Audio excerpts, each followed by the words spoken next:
I just want people to lean into the slowness and lean into the, it takes a really long time to grow a business, and it's never going to feel grown. Like I've worked with people who have hundreds of thousands of followers. I've worked with people who have 1 million followers or like 1,000 followers, and they all say it's not enough.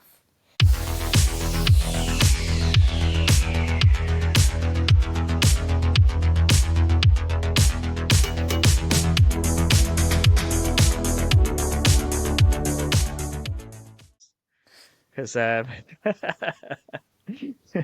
we might get in trouble. All right.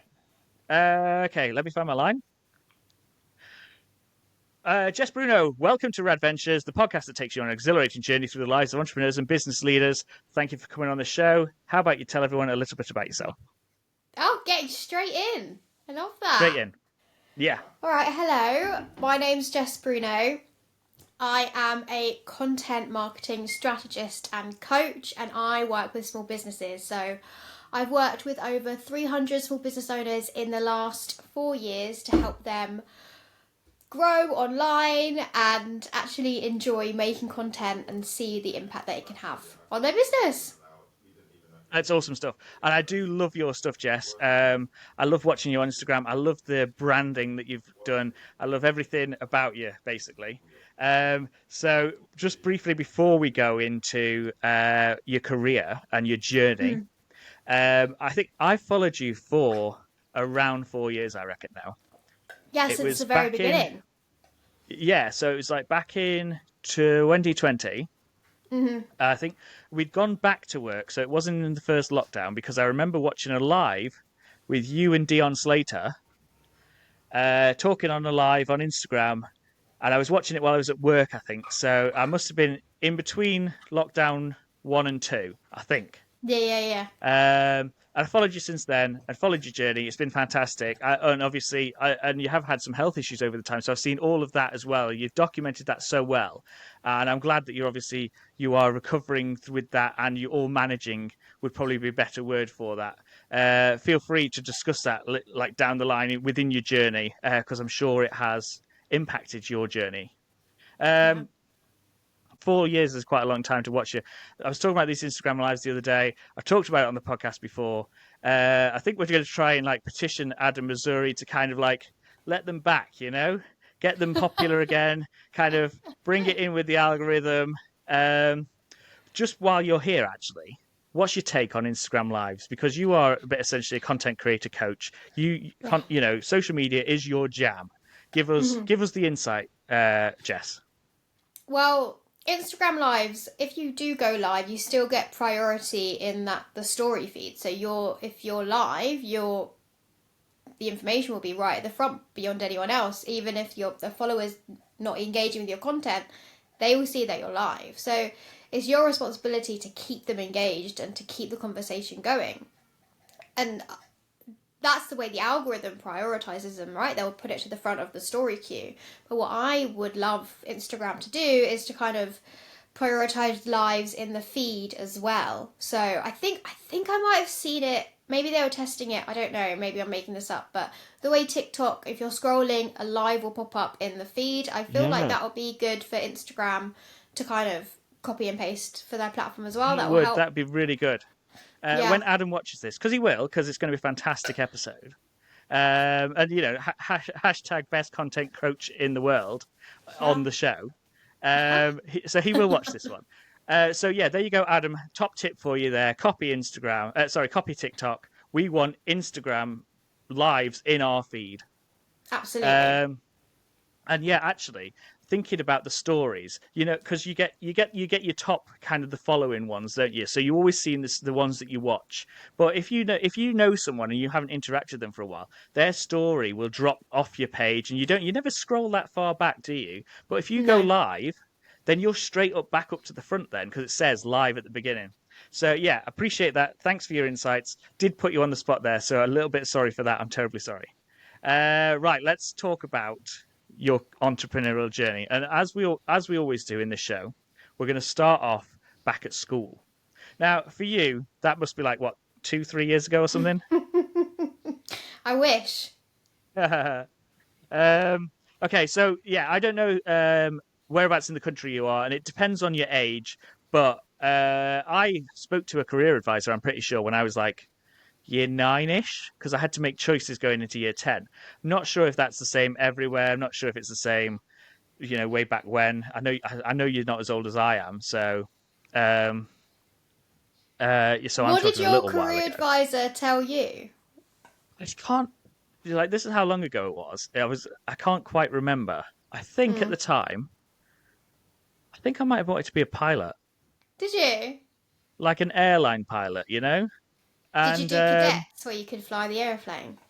no, I didn't do it. I didn't do any of cadets. Ah, But I was like, I think I said to her I wanted to be a pilot, and so she was like, well, maybe you should do languages, and maybe you should do electronics as your design technology, and then do the core subjects, and so I did definitely do geography. I went mm. to do electronics, but they dropped it because there wasn't enough interest. Oh. So I ended up doing what was it, design woodwork or resistant materials. That's what they called it. Oh my god, that was a throwback. Um, and I did the languages and stuff, but then as I got to sixth form, Mm. it became quite clear that although I was okay at academia, it probably wasn't the best option for me. Okay. But show's not about me; it's about you, Jess. So tell us, what did you speak to potential career advisor about? I never had the option for a career advisor. It just wasn't given to me. I went to performing arts secondary school, and I from a young age wanted to be a singer. And so it's kind of that's how I met Dion Slater. We went to the same Ah, university. We both have degrees in pop vocals, like actual 2-1 yeah, in I now popular you say that I vocals. remember that now. Yeah. Doesn't even make sense. But yeah, I wanted to be a singer from a very young age. I went to musical theatre secondary school. I went to singing college. I did music in college. I went to uni and I got a degree in pop vocals. And I was always going to be a singer. That was always the goal. When I graduated from uni, I worked with Dion and I worked with a few different people. Dion ran this like franchise of singing schools, and I was one of the teachers there, and I taught a lot Mm. of singing. And I actually, in my singing vocal coach career, I ended up niching down and having a specialism in pop bands, girl bands, specializing in harmonies and kind of molding and creating and supporting girl bands. By the end of it, that's what I studied, and that's what I was going into. Oh, nice. That's really cool. Um, but you're clearly not a pop star. Not yet. No, not No. not yet, and I won't be. I won't be. Though I do, my work does kind of cross over into music in a lot of ways. A lot of my clients are singers, musicians, and or creatives, and my partner, he's a creative, he's a musician, multi instrumentalist. So I've always stayed in the industry, but I didn't. I just I fell off. I went to a different path. I fell off the actually vocal coaching and being a singer and having that as my main income. Like I completely moved away from that, and I kind of fell into marketing with absolutely no training whatsoever. Okay. So, I mean, this must be around the time that I saw you and Dion having this live, because I think you just set up. I think you were you doing social media marketing for musicians then? So I was given some advice by a business/life coach I was working with, who said you should niche down into just doing stuff for artists, and I did that for about a week. I think about Mm. 2 weeks. I was like, nah. I was like, nah, nah, nah, it doesn't feel right. But I really went in for those 2 weeks.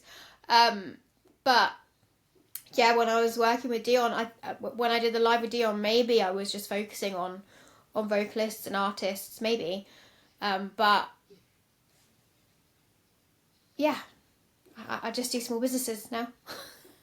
Yeah, I mean, obviously over the last 4 years, you've kind of diversified, Mm. expanded, and then I think I remember you working on your offer a couple of years ago, where I think you started your coaching, because you were one of the first people that I saw on their Instagram reels put in sticky notes of your new clients or people in your group's names on your board. I thought Yeah. I thought it was great. It was the first time I'd seen it, and then after that. lots of people were then doing it. Like, oh, look, who's joined my I content know. coaching club I was and like, course like that.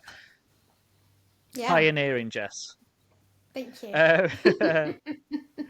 good. So, so you did all the singing lark, then you kind of transferred into marketing, and then from there you've gone from starting kind of at the bottom as a social media marketing manager to then working up to a coach. And Yeah. that's just quite quick for you, isn't it? 4 years to go from that. Well, a lot of my work previously to starting this business, I worked in marketing for a really long time. So as I graduated from uni and I was doing the singing training stuff, I also simultaneously had a job working for Picture House Cinemas. And at Picture House Cinemas, I was there and I worked on something called Kids Club with them. And part of my role was to do the events every Saturday, to make sure people came along and just to make it really fun and make it like a big event. And that included a lot of marketing. So I was learning marketing on the day. And Mm. as I was doing this kids club thing, it got really big. I marketed it so well that every week there were hundreds of children coming in to like come to this club, and it grew and expanded. It was making lots of money, and they said to me, I decided to move back to London, so I was in Brighton when I did this, and I moved back home to London. And they said, oh, we're opening a new branch in Crouch End, which is really close to you. Would you mind going there and starting up your kids club there? So I said, yeah, all right. Well, didn't get paid anything extra for it, by the way. I was still getting paid per hour, but I was young. I was like in my mid-20s, so I was just like, okay, yeah, sure, early 20s. And I did that again, and I replicated it again, and it got so good. They were like taking my kind of framework and putting it in all the other kids clubs, because I did like lots of unconscious upselling and all that kind of stuff. It was wonderful. But when I realised the company, Picture House Cinemas, got really weird. Like, it got taken over by Cineworld, and then I had this guy coming and mansplaining shit to me about how he wanted to change it, and I was just like, do you know what? I can't. I am not getting paid enough for this. And there were so many strikes at the time about living wage, and I felt so uncomfortable because all I did was go in and do children's birthday parties, right, and do this kids club, and all my colleagues were standing outside petitioning for living wage, and I was like, I can't let 7-year-old Tommy down on his birthday. I can't do it to him. So I was like I was Yeah. so torn. So I quit that job, and I got a new job in marketing, working with the UK's biggest brunch events company. Now they weren't when I first worked with them. When I first got plugged into their business, I was supporting their marketing and events, and when I started they had one event every week, and by the time I finished with them about 3 years later, they were complete across the UK and doing multiple events every single week, and we done like spin-off events and sister events, and it was all down. I learned so much about marketing with them. But it got to a point with them. So at this point, I didn't have enough time for singing anymore. I still kind of was really plugged into the industry through my friends. All my friends are creators, but I was really excited and really focused on this job. But across my time and across my whole life, I have struggled with my chronic illness, which is ulcerative colitis. And so working in that kind of way, in that capacity of like always being present, always being on, just didn't work for my body anymore. I was getting sicker and sicker and sicker, and then my mum got diagnosed with stage 4 cancer, and I was also doing a lot of self-medicating with codeine and all this crap, and I was like, no, I need to be present for my mum, so I think I need to step back from this job. So I got like this random job in a pub doing their events. It was awful. And then lockdown happened, and I said, right, my mum's really ill, I'm really ill. Also, the place I was renting, our roof had just fallen down, our kitchen had just fallen down. So I was like, I'm moving out. I'm going to move in with my mum again. I was how old was I? Maybe like 29 at this point. So I moved out when I was 17. I'd been very self-sufficient my whole life. And I moved in with my mum and my 90-year-old grandma, and then me, us three. Like, I was so ill as well. And I had no job, and lockdown happened, and I was on, I wasn't getting, what was it called? The money that you got because of lockdown. There was a word for it. Furlough pay, wasn't it? Yeah, I wasn't getting furlough because I was already on sick pay, and so they were giving me like this sick pay Ah, furlough, but sick pay was rubbish compared to furlough. Anyway, mm, I quit. I completely quit because I was like, this sick pay is the it's a really weird time in the world. I'm fucked. So let me just quit. Let me just be at home. I haven't got any rent to pay, thank God. I was living in like a tiny little box room and I had a little desk. And then suddenly, all my friends, all my creative friends started their own businesses. So they had no singing gigs, they had no live gigs. And so I had friends that started a post-box brownie business or like a resin ashtray business. And they were very creative, doing all this stuff. And they would message me being like, Jess, how do I do this? Because they saw the success I had in marketing. yeah. And I was getting on it so many questions one day. I was just like, let me just do a post on my Instagram that tells people how to do this because they all want to know. They all want to know. Let me just do a post and help them. And I remember my mum said to me, she came in, she knocked on the door, came in my tiny little bedroom, and she said, I bet you could charge for that. And I was like, you're having a laugh. No one does that. That's not real.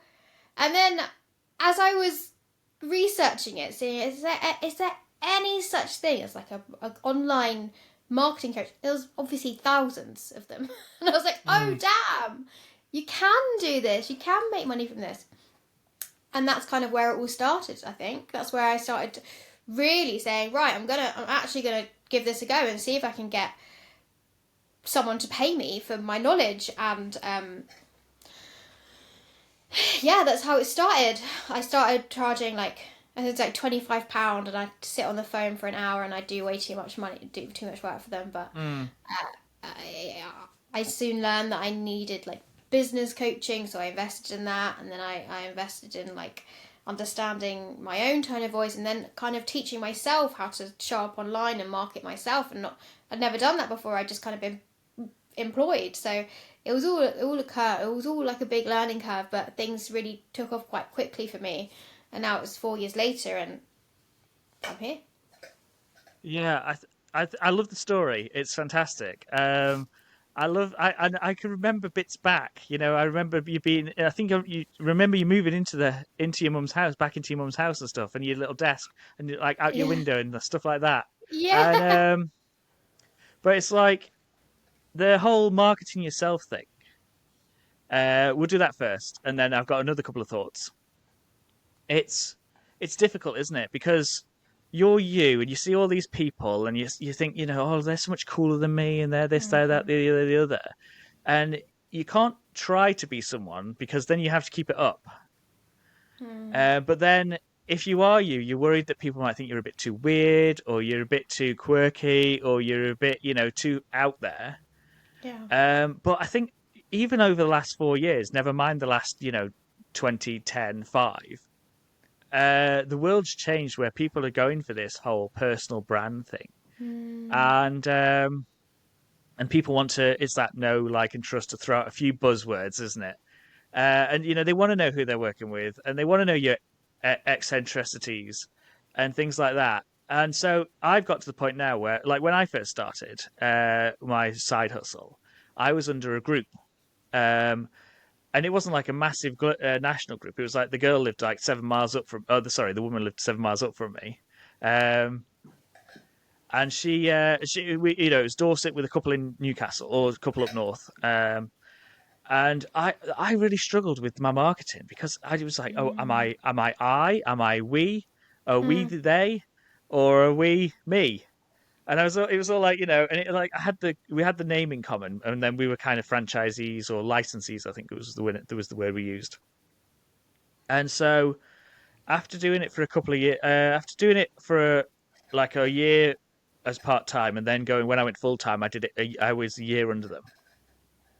I was like, I need to change it up a bit, you know, Mm. and I need to be me, not them. Because I was always worried that I'd say something that might impact on the group as a whole, Yeah. rather than myself. You know, if you're just you Yeah. and you say something, then it's like, whoops. But if there was 7 or 8 or more in the group, and I'd spouted some rubbish even inadvertently. Mm. Then you could potentially ruin the whole group's reputation.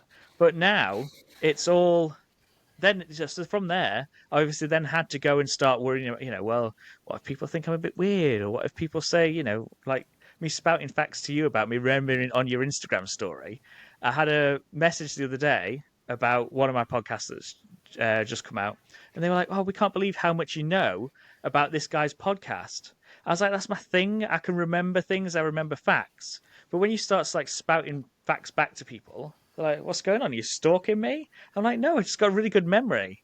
And Yeah. so and obviously that helps in my everyday life, everyday work life. I mean, not like Yeah, everyday yeah, life. yeah, I'm yeah, just like, yeah. yeah. If someone says to me like, "Oh, go to the supermarket and pick up some broccoli," I'll walk into the supermarket, and be like, "What am I doing here?" But I will remember, the hex code for my client's Yeah, green when I'm doing one of yeah, their yeah, yeah, documents yeah, or yeah. something. And when I worked in a BMW Motorrad dealership. Sorry, retailer. You're not allowed to call them dealerships because that implies drugs. What? I worked in the retailer. Yeah. And I used to remember all the not all of the part numbers, but the ones I used every day. So like oil filters, sump washers, brake pads, brake pad lube, um, spark plugs, and there's like different engines. So you had to have like a bank of these numbers in your head, and they're like Yeah, 14 digits or something. yeah. Um, and so yeah, it's helpful in that's where I was going. I was like, where am I going with this? I've really lost a train of thought, but it's okay. I'm back on track. I remembered. So yeah, helpful having quite a good memory. But like I say, you go out there in the world and start spouting facts about how you remember Jess's box room and a window, looking out the window, and when she got did you get a new Mac one day? I have. I've got a few. Had a few new Macs throughout, but yeah. See, I remember that bit. And then people are like, what? Um, but so then you throw that out there, and hopefully you think, well, it'd be handy if he remembers my hex code. Here's a quick ditty before I move on to my next point. I was at a networking event once when I was a contractor secretary for the local chamber of commerce, Mm. and the president walked in late, and he was like, "Oh, I was running late. I've not managed to do my Just Park yet. What's the code, Rich?" And I was like, 7769 or something. He's like, I knew you'd know.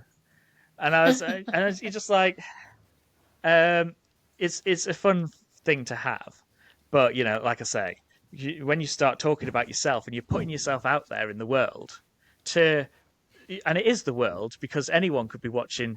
People could be watching this from all over the world. People could be watching your Instagram lives all over the world. People have seen your posts all over the world, and so you're then like, oh god, that's scary. But like I say, the original point was that nowadays marketing's changed and people want to know us to be able to work with us. Where it's not like back in the old days where it's like, oh, BMW Motorrad, I'm going to go and buy one of those. Mm-hmm. Now it's like, no, I'm going to buy stuff from Richard because he remembers numbers and stuff, and he's got that cool, 80s vibe. Um, or I'm going to go to Jess because she knows her stuff. I've seen it. She does a post. Um, so yeah, that's that point there. Yeah. Thanks for sticking with me on that one. and, Memory lane. yes, I like it. I'll pay you for that one. Send me your invoice. Um, next one is obviously your health. Yeah. Um, And so I've done the codeine thing. I had a chronic pain issue in my last bit of working full time Mm. or being Mm. employed life. And yeah, I was taking, what was it, 21 painkillers a day, Mm. all prescription and all actually prescribed to me. But, Yeah. sometimes I think back on it now and I'm like, the things I said to people, and I didn't realize how bad it was at the time. But you're just Mm. out there, aren't you, especially on codeine. Yeah. It's hard because Uh, it's the only thing that bloody works. So yeah. I've had many periods of my life and being in this excruciating pain, right? Since I had my surgery, it's been much. I haven't gone near codeine. In fact, I'm like blacklisted from taking it now. But I'm blacklisted from prescribing it. If they have to prescribe it for me, like a little pop up comes up and like only if 100% necessary.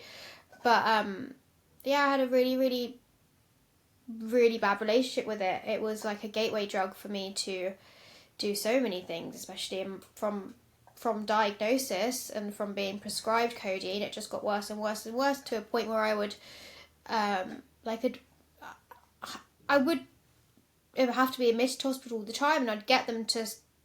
I knew a way for them to prescribe me like really heavy codeine, like oral morphine. I'd get that on prescription, and it's just I'd be taking it every single day as before I think I even knew I needed it, and I was living in this cloud for a long time, and I really only kind of got out of it. It was always up and down depending on, again, my body and my health and my pain, but I only got out of it when my mum was diagnosed with stage 4 cancer. I was like, I need to be present for her end of life. And even then, I didn't go cold turkey. I couldn't get off it straight away, but I really haven't. The last time I had to take painkillers and be on heavy painkillers was when I had my surgery. So that was a couple of years ago, and it's hard, it's definitely an addiction. I still think about it often, but you don't act I know on it. what you mean. Like as soon as I had surgery, it was like pretty much knock codeine on the head. I was like, right, I don't need it anymore. But the first time, because I had a first surgery, and I was Yeah, using codeine to recover from that, yeah, and one day I just ran out of them. I was just yeah, like, it's all right, I don't need those anymore. And yeah, I didn't know that they were addictive. So I yeah, didn't know that, you had to wean yourself off them. And so I'd had surgery on my leg, and yeah. I couldn't walk without crutches. I was Mm, on crutches for 12 weeks afterwards. mm, And I gave up the codeine, what, I don't know, week 3 maybe, say. And I'm lying in bed, and I had restless legs, and so I wanted to walk it off, but I couldn't. I wasn't allowed to use one of my legs. And so I was like, what? And you what the get the fuck's happening? itchiness and the Mm. sweatiness and the cold. Oh, it was awful. I knew better the second time round I came off it. So you Um, weaned. and I weaned myself off it. But then the third time, which was when after I'd had my full surgery, and everything's been fine since then. But I literally, like, even the day of the surgery, they were like, I had a bit of oral morphine, but afterwards they were like, "Do you want some codeine?" I was like, "No, I'm over it. No, I'm I'm done." fine. Yeah. I have paracetamol and ibuprofen, See, but you're good. I'd be like, give me everything. no, I will still rinse it until I can yeah, get all of it. even But now I I've know. had. Yeah, it's bad though, isn't it? It's like I say to people now, I don't want it because then if I start taking it now, then I'll keep taking it for no reason. Well, not no reason, Yeah. but you know what I mean. But I think I've had like one codeine tablet on 2 occasions in the last 4 years, when I had really bad headache or really bad neck ache or whatever Yeah. it was I had, and but then it Because it completely does the knocked me for job, six. right? It Yeah, does the yeah, job. my It does eyes what it needs to practically do. roll back in my head. Yeah, when you've been off it for a while, they're so strong. If I ever have like a urine infection or anything, I'll always get a bit of Paramol to help with that. But Paramol is kind of the the strongest codeine I'll let myself take now. That's got Mm, like a tiny bit in it. yeah, but so since your surgery, then Yeah. everything's presumably going much better. Oh yeah. So I had surgery to remove my large bowel. Because of my ulcerative colitis, it got to a point where I was just like I would, I can't live like this anymore. This is the Mm, end. And I was so poorly, and I was still working because it's the only thing I could do because work really takes me to this point of hyperfocus. But yes, it's like since I had the surgery, I woke up. I remember waking up in the ICU. I was in the ICU for a little bit, but I was like, I feel like I'm 16. This is insane. Like I feel like I've got my 16-year-old body back before I had this yeah, diseased colon. And ever since recovery was a lot, and learning to see what my body is a lot. But it's been wonderful, and my business has grown because I've had more. Uh, Life without pain is amazing. I know it's not all roses. I've still got some things that like niggle away, but I'm not in pain anymore, which is great. yeah. No, that's fantastic. And so, do you think then? Do you think the health condition that you had with the painkillers, etc., potentially has kept your business progressing slower than it would had you have been 100% healthy? I have no idea. I don't know. I mean, I Completely was always hypothetical, of really, course. I know, I've always been really, really good at this business, and I've always been able to get clients, and I've always been able to kind of keep things going. But if we look at it from like a numbers perspective, you know, the business has been really only going for about just over 4 years, Mm. and some people take off in the first year, some people take off in the second year, but it usually takes about 5-10 years for a business to really kind of be solidified. So on that scale, I'm probably on the same path. People would always tell me, like, I don't know how you do it. I don't know how you're growing like this. When I was really, really sick, and I'm like, I don't fucking know. But now I've got more clarity, and I'm not in so much pain. Like, is it going faster than it would have? I don't know. I'm going to say I don't think so, because I'm still learning quite a lot. Yeah. So I don't think so. I don't think I'll be any different. No, I like that. And what I like about you, Jess, is that you have this no BS approach. And it's like one of the reasons I love following you because, like, I think was it yesterday, the day before. There I am scanning through threads, just looking for looking for my next kind of follow me back victim. And then I see a post pop up from you. Like, I'm sick of the 5 a.m. club, sick of the cold showers, sick of the loomy pods in the back garden, sick of the 6-figure business coaches, and stuff like that. And it's like you don't need to do that in business. We all do things at our own time, and it's just particularly coaches that I will show you how to do it. And what I like what I like to say to people when they ask me, is that I like to compare it to a little video game. So and I way back when I did play Pokemon on Game Boy when it first came out, but I don't play games very often, and I'm not particularly much of a Pokemon fan. But I always like to say, like I feel like you're going around the map on the level, and if you want to go into like the grasslands, say, you need like a level 5 Pokemon to get in there, or you need to be like level 11 yourself. And if you've not got a level 5 Pokemon and you're not a level 11 yourself, you can't go in the grasslands because you know, you've Can't not do got the it. experience for it. Yeah, So no, you need to you go and just build up die. your experience. Yeah. And so slowly build up your experience in whatever zone of the map you're in now, the desert lands or something, I don't know. And then once you've got that, either caught that level 5 Pokemon or you've reached a certain level yourself, off you go to explore the grasslands. And that's like how I like to compare my journey, especially when I see these. There was a particular time, I think it was July, not July this year, July last year, perhaps. And it was just a constant barrage of coaches on LinkedIn and Instagram. And it was like, have you been in business for 2 years? I was like, yes. It's like, oh, you're a 6-figure business owner. I'm like, well, I don't think so. And then I'm like, what does that even mean? Is that like a What does millionaire, that or is that an? even mean? Apparently, it's only a hundred That is so thousand. wild. Oh, It's like if you make 100,000 in your business, then you're a 6-figure business owner because it's 6 figures, like one, and then yeah, 5 zeros after it, yeah. 100,000. And I was like, I always thought it's a million for 6 figures because of 6 zeros. Yeah, so did And I. I discovered that I've nearly been in business for myself 4 years. Well, I've been in business for nearly 5 years. I've been self-employed for nearly 4. And I was like, I said 7 figures to someone the other day, and they went, "Oh no, it's only 6. It's 6. You don't make me out to be a millionaire." And I was like, "Oh." And but it's turnover as well, so it's not like profit most I of the time. know. Don't fact check on this show. We never fact check, so I'm probably going to get sued somewhere, but don't come for me. The majority of the time, it's not. It's well, what was I saying? It's 100,000s, hundreds of Yeah, thousands, not a million, and it's mostly turnover, not profit. there you go. Um, there will be But what's wrong exceptions with being in somewhere. the 5-figure club or the 4-figure club? Like, it's Yeah, I so know. It's like glorified and so like, oh, I don't like it. I don't like it.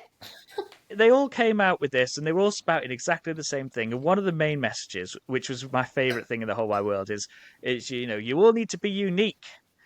And I was like, but you're all, yes, you are all unique people, but you're all spouting the same message. That's Saying the not very same unique. stuff.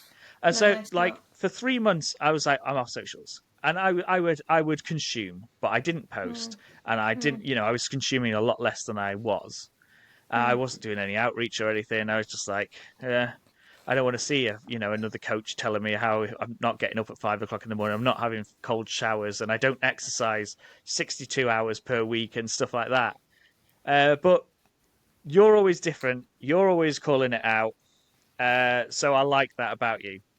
Um, One of the ways that I get content for myself is whenever I see someone talking about the one way to do something, or like try this hack if you want it, and it's just the same stuff, I save it and I create the opposite of it. It nice. helps. Yeah. Yeah, I like it. I like the well. If you say something what is deemed controversial online, I hate the way it kind of goes viral because it shouldn't do, but it does.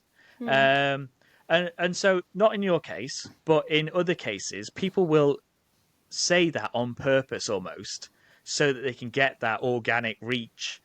Yeah. And I don't think it's a great way to go about things. Um, It's such a shame. This kind of like cookie cutter, it worked for me, so it'll work for you mold of content is just holding so many people back from reality, and it's knocking people's confidence to see how easy it is, and when they try it, it just doesn't work out like that, and they feel like it's not going to work. And I've seen so many small businesses kind of close their doors, and there's nothing wrong with letting your business go and knowing it's the end, but if you close because you haven't hit a goal as quickly as that really pretty blonde white girl on Reels has, like, it's because you've been gaslit and like fed all this misinformation. And so mm, it takes, I just want people to lean into the slowness and lean into the, it takes a really long time to grow a business, and it's never going to feel grown. Like I've worked with people who have hundreds of thousands of followers. I've worked with people who have 1 million followers or like 1,000 followers, and they all say it's not enough. They all want yeah, more. Doesn't matter how much they've got. It's never enough. They're not making enough money. They need to do this. They need to do that, and it's fine. It's why I'm bloody here. It's why I've got this job, right? I'm here to yeah, help. yeah, I'm here to help you hit your goals and grow to where you want to grow. But you have to kind of, as much as you can, I try and say to my clients, do it every day. Take stock of what you've already got and really mm, celebrate that. Otherwise, it's never yeah. going to feel like enough, and you're always going to compare yourself to the really privileged people on Reels. Yeah, I mean, I had a bit of it on. What day are we on now? We're on Friday today, aren't we? Yeah, Yeah, I had yeah. a bit of it earlier in the week. I had it You know, I yesterday. what I was in bed. I went to bed and I was upset because it happened to me yesterday. What happened to you? I was listening to something, and they were talking about similar things in the similar field to me, and there was a couple of people mentioned, and they're off in there. They've got God knows how many associates, and they're absolutely they're raking the money in, and they're really Oh. enjoying what they do, and they're always Mm, advertising for more clients and more associates and things like that. And they've mm, only been in business for one of them's been in business for 2 years, and one of them's been in business for 4 years or something. I was like, I've kind of been in business for 4 years, and I've kind of mm. I'm just still on my own, working away, Yeah. keeping my clients happy and stuff. And then I was like, I haven't got any associates, and they're doing this, and they've got all this, and one of them's a kind of semi influencer with hundreds of Mhm. thousands of followers, Mhm. and I was like, I've Mhm. had like 800 for like however long. And Yeah. then and then I think back, and I'll be like, I think that's pretty much saw your post on Instagram, sorry, Threads, and I was like, yeah, what would Jess would say? Behave yourself, Richard. And then Yeah. I think back to the Game Boy model of the play, the Pokemon thing, and I think, actually, Richard, you're on your way. You're throwing yourself out there. You're making a podcast. You're doing Yeah. this. You're doing that. You're doing the other. All this kind of jazz. Give it time. People will come. People will love Richard, kind of thing. And that, I give myself a quick shake, and I was get over People yourself. have come. People do love Richard. Mm. One of my things, my partner will say things in when I said yes. What was I saying yesterday? God, was it about big house or was it about big car? Vanity things that you don't. I don't. Yeah. We don't really. If I had enough money for a big house, I probably wouldn't buy one because I'd be like the electric bill would be colossal. Oh my Because god. I'm a realist. So like I don't look at like if I was like I'll only look at moderately expensive cars because I think, well, can I afford the insurance? Can I afford the tires? Can I afford the bloody petrol? Stuff like that. I'm not like overnight Richard goes successful. Joe Rogan's on the phone after my podcast launched, and it's like, here, have like millions and millions of pounds, Richard. I'm like, right, let's go find us a mansion. because I'd be like, three of us living in a mansion. That's not going to be realistic. Well, three of us and a little dog. I was going to It's not say, going to what be about realistic. George? Yeah, poor George. It's like, how much is that electric bill going to be? How much is the gas bill going to be? You got to pay to heat the pool. I'm like, Well, no, no. this is But what they don't tell you. This is what's not advertised. This is what the people who have hit high places who show you, like, I've done this so you can do it. They don't tell you the nitty gritty. They don't show you the receipts. They just don't. yeah, it's like you fancy BMW M3 or whatever. The insurance on that thing. Oh my Even goodness. I'm nearly 40. Oh, Yeah. well, I'm 39 at the end of the month, and I've Yeah. had my driving license since I was 18. Mm. And touch wood, I'm touching the table, which is made of wood. I've not had any accidents. I've had no claims, and can't Amazing. even tell you how many years no claims I've got. I've got 15, 16 years of no claims.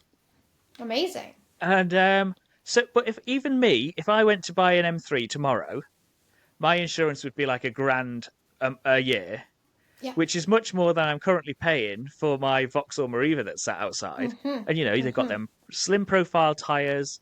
They got a bigger engine with that more petrol or more diesel needs to go into it. Oh And then, yeah. of course, if you get a scratch or something goes wrong with it, off you go Oh, to the main dealer. nightmare. And I was thinking about it this morning. But so I am a bit of a realist, and I know that. But it was the thoughts and the oh no, so I was telling you what my partner, she Oh says things yes. like, she says like, oh yeah, that something about the house, the dream house or something. I'm like, no, don't say that. Positive manifestation, we will have the house and stuff like that.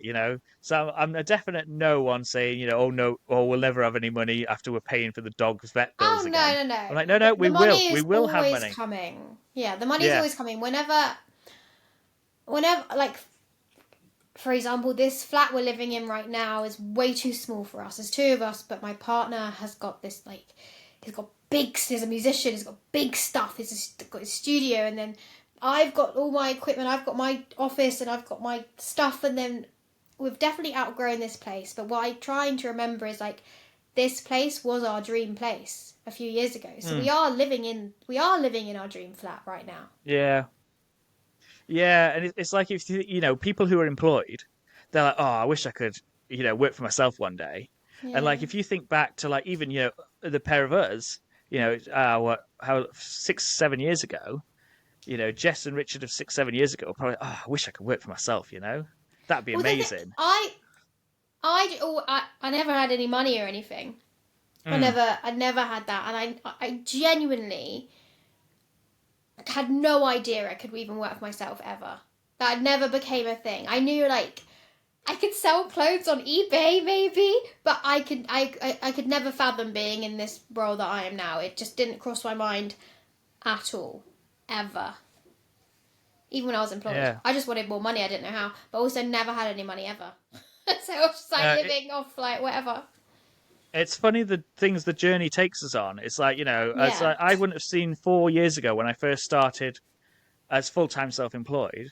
yeah. I wouldn't have been like, oh yeah, well actually, I tell a lie because I did want to start a podcast back then in July Oh 2020, but I didn't. I wouldn't imagine have done. If you'd said to me that back then, oh, this is my 21st recording, yay! Hmm. and it would be episode 18 or 19 when it comes out. If you'd have told me that back then, I'd be like, shut up. And I've taken up photography because I had to, because I wanted content for my clients, for the ones that I do a little bit of social media for. And so Yeah. next thing you know, you're invested in cameras, and you've got video. Yeah. There's Insta You got 360 all this cameras tech. around. There's Yeah. cameras around. There's computers. There's microphones. There's ring lights. There's tripods. And I think way back when, all I did was I typed on a computer, and I answered the phone. And now there's leads and wires and all sorts of stuff here, magical lights, and I'm just like, wow. And we forget Wow. about it, don't we? We Yeah, just, we do. back then I would have thought, oh, I'd love to have some flashy lights behind me when I'm sat on a Yeah. video call. And now, Yeah. here are the flashy lights. Here is the flashy, fancy There you go. microphone. Mhm. But you forget. But I suppose that's consumerism, isn't it? And the more successful you become, the more you have to keep up with the Joneses. So then you Absolutely. have to have your manor house and your Ferrari in the driveway. Yeah. Right. Yeah. That was quite a good side quest, but I'm going to return to the scripted show. All right.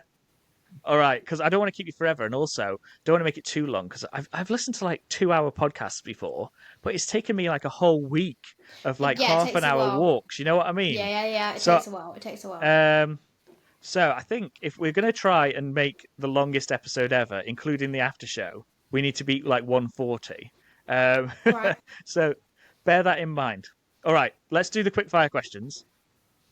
Now you have no knowledge of these, so this is instant react, or whatever they call it on social media with those react videos. Um, okay, question one. Hang on, straighten my face up. There we go. Okay, we're good. Question one. We know that you're 21. What? Oh, that was a wink, as usual, for the listeners rather than the watchers. What's been your favourite age so far, Jess? The age I am now, 32. A Honestly, lot of best people year of my say that, life. Yeah. and it kind of gets better with age. Yeah. Because I think we're at that point now. Did I say this? I said this on the podcast the other day, so I'm not going to completely repeat myself.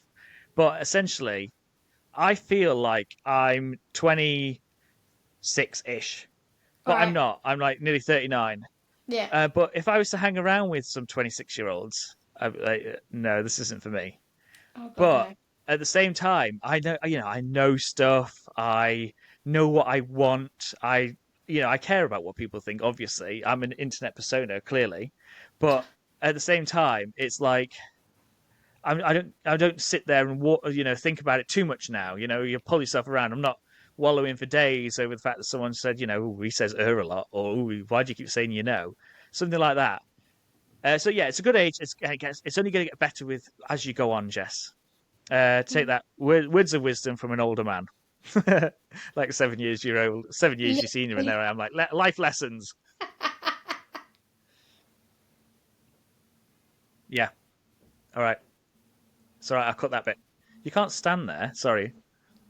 Uh, Is it George? Is he all right? no, it's my father-in-law. He's come to do some work in the back garden, and Oh. he's poked in his head. He's like, "Oh, you're recording?" And I'm like, "Yes." And Yeah. then he's like walking in to try and watch me. I'm like, no, you can't watch. Oh. You can't watch. Get out. Luckily, he's gone. Um, right. Question. I might cut that bit out. I don't know if I'm going to leave. I No, might leave keep it in. it. I think you should You keep want to it. I leave think that you should bit keep in? it. You think? Yeah. Okay. I'll leave it in because you said so. Um, right. Question two. Then we might have a few errs on this one. All right. So, what is your favorite quote? Now, this could be a movie quote, a meme, a motivational quote, or any other quote you can think of. You can do anything, but you can't do everything. I love that quote. I used it on one of my first proper Instagram posts. Honestly, I was doing business Ronan, isn't it? coaching. I don't know who it is. To me, it's May James. So May James, I worked with for Ah, years.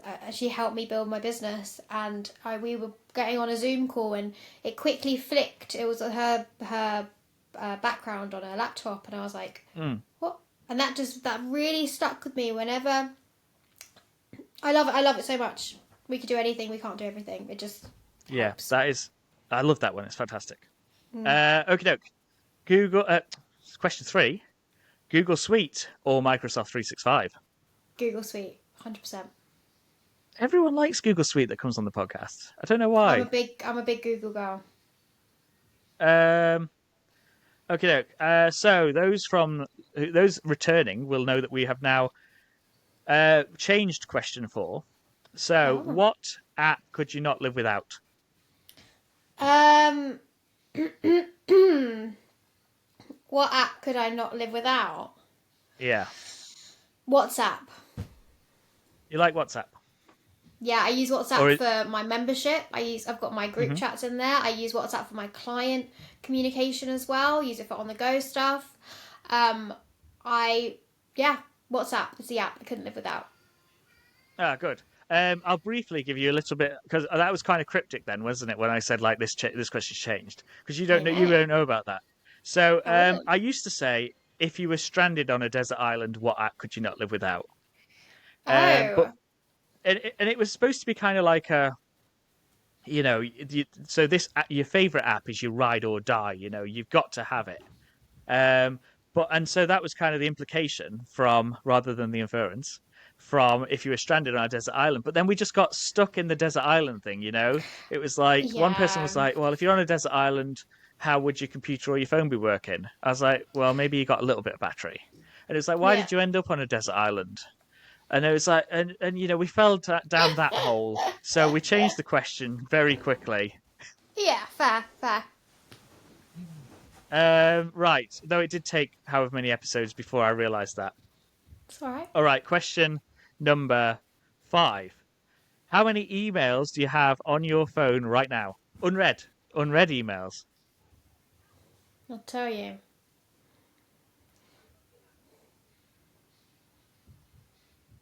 11. Nice. But I also have notifications off on my phone for everything. So I had to go in and like count them because Ah. it didn't tell me how many. But yeah, 11. I'm quite on it with my emails.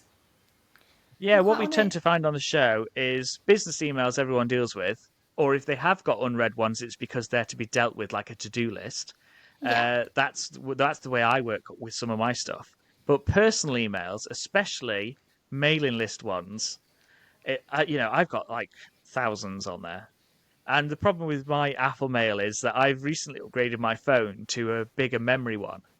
Yeah. And so I deleted loads and loads of emails one Sunday night. I sat there Nice. for like an hour just swipey, swipey, swipey, swipey, swipey. Yeah. And I got rid of like 1,800, I think it was. Nice. And I was like, good job. Well done, Richard. And then as soon as I swapped to a newer phone, Apple Mail downloaded more from the server. So I've got to go and delete even more now. But it Awful tends to be those behaviour. mailing list ones that you like, the one from, is it Mark Manson? Did you see the one that give it the old, what did he wrote something about people, the book. Oh. Yeah, yeah, yeah. Oh, the subtle art of not giving a fuck. Maybe that was him. That's exactly him. Okay, so got those emails, and I think, oh, that looks like a good one. I'll read that a bit later. And so you leave it unread, and then as a couple of days go by, and it's all of a sudden disappeared down your feed, and so that's what Gone. we tend to find. And of course, one time we did give the top tip of if you own your own domain and you want to sign up to a mailing list, you could always have mail lists at, and then they're all going to be in one place for you. That is such a good idea. Yeah, Um, I'm so sorry. I'll yeah, be that's cool. like, I'll be very quick, I promise. Yeah, Thanks. that's fine. I've talked a load of bollocks during your absence, and Nah, I shall cut. I might even cut. I might cut some bits out, but not all. keep it in. People like a candid conversation. Well, I say people, I do. As soon as you went, I was like, well, Jess just takes a little break. Do you remember we have affiliate links for Moxie, affiliate links for Riverside, what the podcast is recorded on, Yes! a Ko-fi link for donations, or you could just pay me straight in my bank account. There you go. There you And go. then, see, even now I've mentioned that. Now I don't need to work. I did one episode, we joked all the way through about sponsorship. We were talking about accounting software, and my partner listens to these for me to make sure I've not said anything too silly. Um, That's really nice of them. and and she looked at me after she'd done it, and she's like, "That accountancy software sponsor stuff." I was like, "Yeah." She's like, "Pack it up." I was like, "What?" She was like, "It's rubbish. It's getting on my nerves. Now behave yourself." I was like, "Okay." So now we don't joke about sponsorship anymore. Shots But fired. also, I did see someone else on a podcast who was like, basically, everyone kind of goes into podcasting to think they can make money at it, and you're not going to do that with your first kind of series or your first few. And so straight away I was like, oh, that's Richard Humbled. You never know, Um, though. You don't know. well, you never know.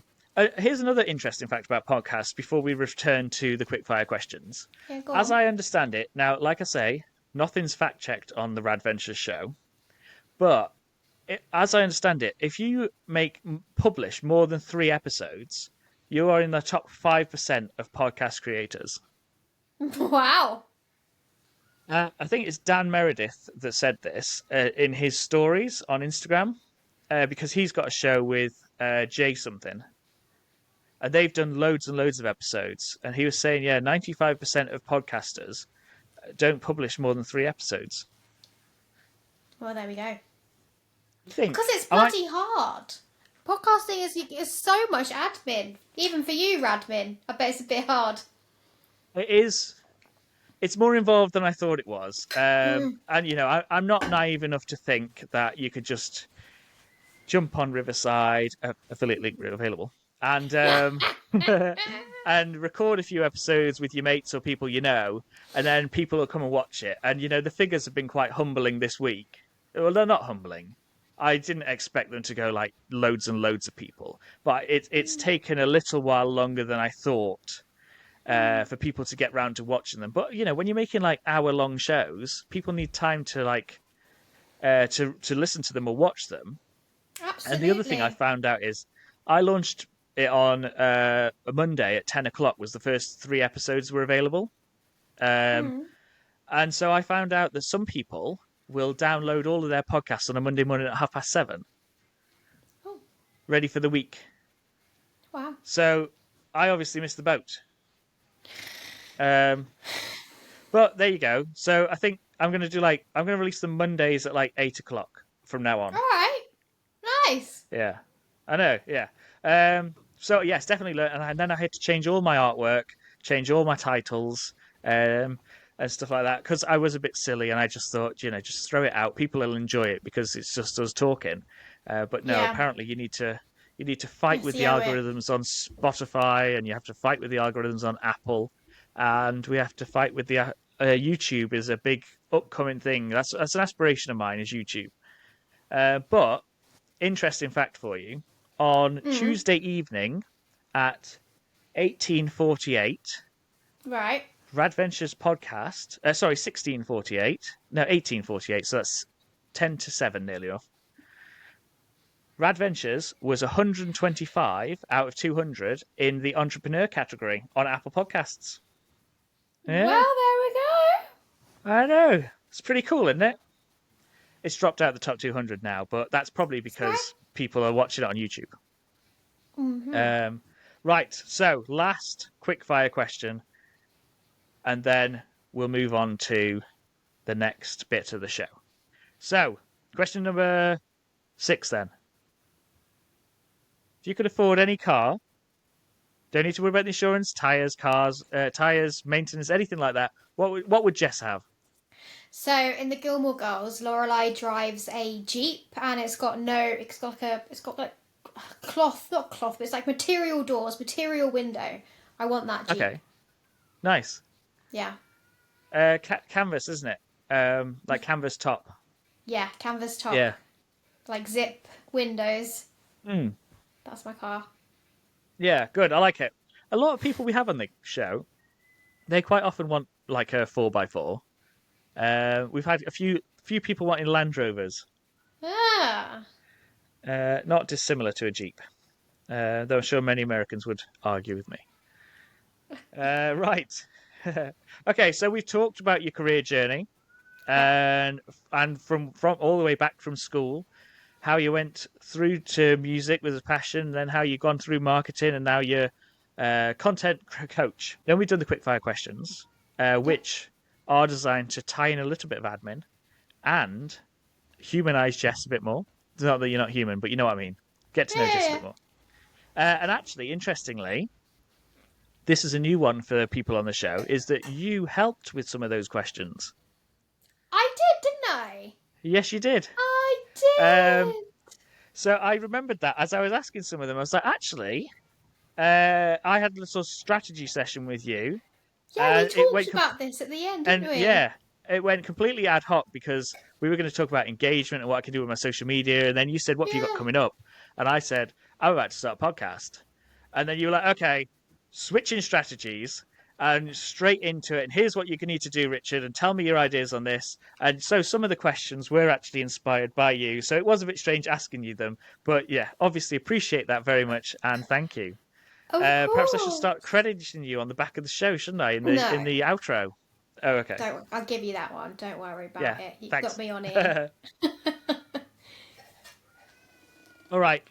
So yes, next part of the show then is, what do you want to be if and when you grow up?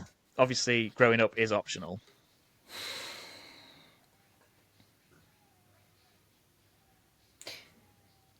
It's such a hard one because okay, right. Let me think about in business goals and life goals and smudge them together. I don't think it's too far away, to be honest. Hmm. Um, I want I want to keep doing what I'm doing. I'm so happy with where I am at the moment. I love my offers. I love my clients. I love kind of this life I've built for myself. I want this to stay steady and to be able to scale without me having to pour in more. I would think I would love to have. So I've got a freelancer who works with me. Her name's Ella. She's incredible. She helps with copy, but I want to have more resources to have like an actual VA that can help me with all of my stuff, and maybe at some point train someone to help me with not the coaching side of stuff, but I do lots of handovers and create content schedules, and maybe that could be a VA, but and then I want to be doing this all from my office. So right now I have a really profitable alcove in my living room, which is fine, and I love that it's there. But I would love to be doing what I'm doing right now in its own room of a bigger space. Yeah, I know what you mean. I'm currently in the living room too. And Yeah, like the only kind of place that I could record the podcast that looks okay in the background, that's not like, yeah, house, is in front of the window, which is why the yeah, blinds are closed. So yeah, that, and then obviously the spotlights and that side. But I have yeah. to drag the table out to put my chair behind Hmm. and stuff like that. And so, yeah, office goals are definitely up there. So I can see where you're going with Absolutely. that. And I love your answer for that. And it's an answer we get quite a lot on the show is like, I like to do what I'm doing now, but on a grander scale or, expand it kind of thing. Uh, Yeah, people, you could have said anything. You could have been like, I want to be prime minister or I want to be an astronaut or, yeah, but yeah, I love the answer. Right, okay, so let's start thinking about wrapping up for the official show. sure. So if you want to tell everyone where they can find you, Jess, and then perhaps a little plug for your recent launch, so that we can perhaps do like a mini magic clip on Riverside, and we can throw that out into the world. Sure. So, come over to jessicabruno.co.uk. That's my website. That's where you can find lots of stuff about me. Or if you want to go directly to Instagram, just search Grow with Jess Bruno, and that's my Instagram account, so you can find me there. Um, Join the Content Club. So the Content Club is my membership. The doors are always open. It's 30 quid a month, and inside you get a new strategy for your social media every single month. You get email templates, blog templates, group coaching every Friday, and a really gorgeous community of small business owners to surround yourself with and to chat to and kind of ask questions on the go in that chat. It's really lovely. The doors are always open for that, so I don't need to worry about being in launch for it or not. And then if you want to get any support with your social media or your content or anything like that, I do group coaching that happens twice a year, and I do one-to-one. You just have to get in touch with me to see if I've got availability for that. Fantastic. Um, so I think we're going to talk about social media platforms Yeah. in the little bit. We'll do a little bit of an after show. We'll All talk about right. social media there and preferred social media platforms. I Yeah. think I know what you're going to say though, but we'll do that in the show. So obviously, I appreciate you coming on the podcast, Jess. It's been fantastic having you. It's so amazing to talk to you, especially face to face, which has only been twice in 4 years. I know. So yeah, and it's lovely to have you on. Obviously, you are one of my heroes. So thank you. Thank you. I've loved it. I hope I was your favourite one. Yes, but I do say that to all my guests. I did an Instagram story just before I give it my peace out and we all say bye. I did an Instagram story the other day after my last one. Oh no, it was for the launch. It was for the launch on Monday. I was doing Instagram stories saying, how it's been great doing all these episodes and how my guests have been fantastic. And I just basically say and a lot. And Mm. one of my things I like to say to people when they say, "Oh, how's your podcast going?" I'm like, when you see a movie trailer and you think, "Oh, that looks really good," and you go and see the film and all the best bits were in the trailer. I'm like, that's my podcast. And then they're like, oh, really? I'm like, yeah. I was like, but that's just me. I was like, my guests have been fantastic. And then the other day I was like, if Carling did guests. And then I was like, no, it's not Carling, it's Carlsberg. I was Oh. like, oh God. So luckily it was like the first thing I said. So I just like deleted it and did a new one. But yeah, so Carlsberg Yeah. did guests. You've all been wonderful. Jess, you have been my favorite so far. Absolutely. I'm just saying that because she's here. Everyone, you've been wonderful. Um, so if you're still here at this point, thanks for watching and or listening. And I'll be back next week. And go check out Jess's stuff. She's fantastic. And so thanks very much for listening and peace out. Bye. Oh, smile. Thanks for joining us on Rad-Ventures. Don't forget to subscribe via your favourite platform. Always happy to chat, so hit me up in the DMs. And I'll see you on the next Rad-Venture.